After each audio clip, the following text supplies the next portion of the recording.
तो जयपुर से इस वक्त की बड़ी खबर है। एसएमएस स्टेडियम को खाली करवाया गया है। कर्मचारियों को स्टेडियम से बाहर निकाला गया। बम की सूचना पर स्टेडियम को खाली करवाया गया। भारी पुलिस बल तैनात, गहनता से जांच जारी। सभी कर्मचारियों की छुट्टी कार उन्हें भेज दिया गया है। हर एक तस्वीर आप तक पहुंचा रहे हैं, हर एक अपडेट के साथ। और इस पर ज्यादा जानकारी के लिए senior special reporter Satyanarayan Sharma हमारे साथ जुड़ चुके हैं। सत्यनारायण, अभी हमारे सहयोगी नरेश जी भी हमें जानकारी दे रहे थे, मौके पर मौजूद थे, किस तरह से खाली इसे करवाया जा रहा है, लेकिन अभी किस तरह से जांच को आगे बढ़ाया गया है, कौन कौन से अधिकारी मौके पर पहुंचे हैं, क्या बम स्क्वाड टीम भी मौके पर पहुंच चुकी है, किस तरह से अभी रेस्क्यू चल रहा है, जरा बताइएगा।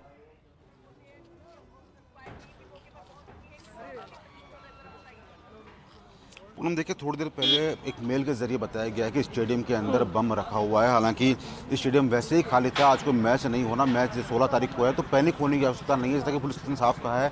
तो सूचना पर जैसे ही सूचना मिली, उसके बाद में पुलिस के आला अधिकारी मौके पर पहुंचे और उसके पश्चात स्टेडियम में जो व्यक्ति प्रैक्टिस कर रहे थे उनको बाहर निकाला गया है सुरक्षा की दृष्टि से, चूँकि आज किसी प्रकार का कोई बड़ा मैच यहाँ पर नहीं है, किसी प्रकार का कोई बड़ा आयोजन यहाँ पर नहीं है, तो ऐसे में कोई डरने की बात नहीं थी। लेकिन जब से IPL मैच चल रहे हैं तब से करीबन 200 से अधिक पुलिसकर्मी यहाँ तैनात रहते हैं हर वक्त। पूनम, तो यहाँ बम रखने की कोई गुंजाइश नहीं होती, लेकिन जब थ्रेट मिली है तो थ्रेट मिलने के पश्चात एक बार फिर से पुलिस ने पूरा अभियान शुरू किया है। डॉग स्क्वाड और बम स्क्वाड को मौके पर बुलाया है। खुद DCP साउथ दिगत आनंद यहाँ पहुँच चुके हैं और एहतियात के तौर पर जो मुख्य गेट है बाहर का उसको बंद किया गया है, जिससे कि लोग अंदर एंट्री नहीं कर सके। और जो अंदर अभ्यास कर रहे थे, जो यहाँ पर डेली अभ्यास करने के लिए आते हैं, जो खेलने के लिए आते हैं, उनको सुरक्षा की दृष्टि से बाहर निकाला गया है। हालांकि एक पैनिक यहाँ शुरुआत में फैला था कि बम की जैसे ही मेल मिला तो पैनिक फैला था ना, उसके लिए उसके बाद में पुलिस ने स्पष्ट किया कि हमेशा यहाँ पर 200 से अधिक जो पुलिसकर्मियों का जाब्ता है वो तैनात रहता है, क्योंकि IPL मैच चल रहे हैं और जब से IPL मैच शुरू हुए तब से जाब्ता यहाँ पर तैनात रहता है। तो ऐसे में बम रखने की या किसी प्रकार की अन्य कोई घटना की गुंजाइश नहीं है, बिल्कुल भी नहीं है। लेकिन फिर भी एहतियात के तौर पर एक बार फिर से सर्च ऑपरेशन यहाँ पर चलाया गया है, जिससे कि अगर कोई अवांछनीय चीज़ या कोई वस्तु, संदिग्ध वस्तु मिलती है तो उसको समय रहते डिफ्यूज किया जा सके। पूनम जी, बिल्कुल, और यह भी है, लेकिन ऐसे में समझाने की कोशिश कीजिएगा कि जिस मेल के जरिए ये मैसेज मिला है, या यूं कहें कि मेल मिला है, तो जरा उसे डिकोड कीजिएगा, बताइएगा। IP एड्रेस सर्च करने के लिए किस तरह की कवायद जारी है, और इससे पहले भी इस तरह की शरारतें कई बार हो चुकी है और हम भी अभी मान के चल रहे हैं कि शरारत ही होगी, लेकिन ये मसला ये है कि बेहद गंभीरता इस पर बरतनी होगी। तो किस तरह से हर एक एंगल से जांच को आगे बढ़ाया गया है, क्योंकि स्टेडियम तो खाली करवाया जा रहा है, सुरक्षा में कोई कमी नहीं है, वो भी हमें नजर आ रहा है, लेकिन फिलहाल पूरी कवायद हर एक एंगल से कैसे जारी है?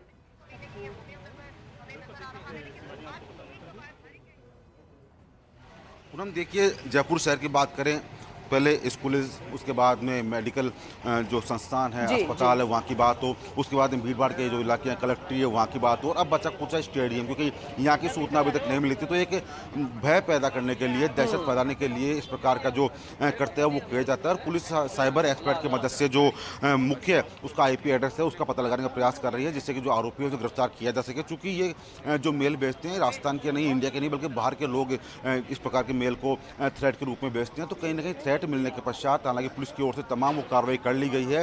क्योंकि कोई बड़ा आयोजन यहाँ पर नहीं था, कोई बड़ी यहाँ पर खेल नहीं होना था, तो ऐसे में हमारे साथ हमारे सहयोगी नरेश जी हैं। नरेश जी, मेल मिला था, उसके बाद में स्टेडियम खाली करवाया गया। हालांकि पुलिस की ओर से कहा गया है कि यहाँ हमेशा पुलिस का जाब्ता रहता है तैनात में, ऐसे में किसी बम होने की सूचना वो नहीं हो सकती। फिर भी आप क्या मानते हैं? देखिए, खेल परिषद के पास में मेल आया है और खेल परिषद की जो ऑफिशियल मेल ID है उस पे ये मेल आया है। अभी जो खेल परिषद के अध्यक्ष है नीरज पवन, वो यहीं स्टेडियम के अंदर मौजूद है, उनसे अभी मेरी बात हुई है, तो उन्होंने ये पुष्टि की है कि यहाँ खेल परिषद की जो ऑफिशियल मेल है उस पर मेल आया था और बम की जो धमकी है वो मिली है।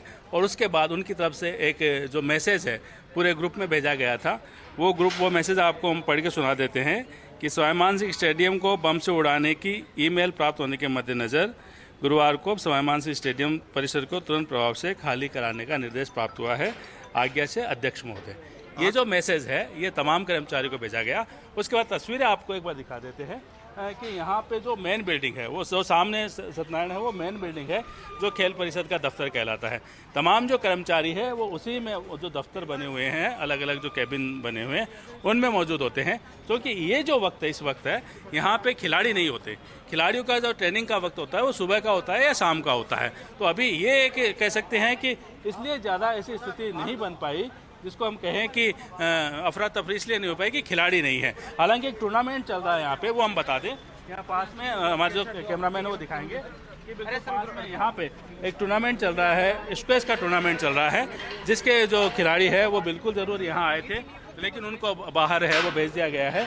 ये आयोजन से जुड़े हुए हैं और सामने जो खेल परिषद की जो मुख्य बिल्डिंग है उसको खाली कराया। खाली कराने के बाद अलग अलग जो यहाँ और भी ऑफिस जो बने हुए हैं, चाहे स्विमिंग पूल हो, चाहे इंडोर स्टेडियम हो, वहाँ पे भी जो कर्मचारी तैनात हैं उन सबको बाहर कर दिया गया। जहाँ अभी हम खड़े हैं ये स्वाभिमानसिंह स्टेडियम का मुख्य गेट है। हालांकि इसके 4 गेट है, लेकिन बाकी जो 3 गेट है सत्यनारायण वो अमूमन बंद रहते हैं। सिर्फ जो आईपीएल का मैच होता है तभी वो गेट खुलते हैं। ये जो अमर जवान ज्योति के पास का जो गेट है ये मुख्य गेट है। अभी जो आवागमन होता है वो इसी गेट से होता है, तो पूरा जो कंट्रोल इसी गेट पे रखा गया है। और तमाम आप देख सकते हैं पुलिसकर्मी है, और जो हम तस्वीरें अभी हमने एक्सक्लूसिव अंदर की भेजी है, जो डॉग स्क्वाड है वो अंदर है और चप्पे चप्पे की जो है वो यहाँ तलाशी ली जा रही है। और खासकर जहाँ पे मुख्य बिल्डिंग है, और जो बड़ी दिक्कत यहाँ पे जो होने वाली है, जो मुख्य बिल्डिंग के अंदर जो हम कह सकते हैं कि जो मेन क्रिकेट ग्राउंड है जहाँ आईपीएल का मैच होता है, वहाँ पे अभी क्या है, अस्थायी रूप से जो दर्शक दीर्घाएं बनी हुई हैं, तो जो अस्थायी दर्शक दीर्घा है उनको जांच करना ये सबसे मुश्किल काम है, क्योंकि अगर वो दीर्घाएं नहीं होती तो पूरा मैदान खाली नज़र आता और उसको वहाँ तलाशी लेना वो आसानी रहता है।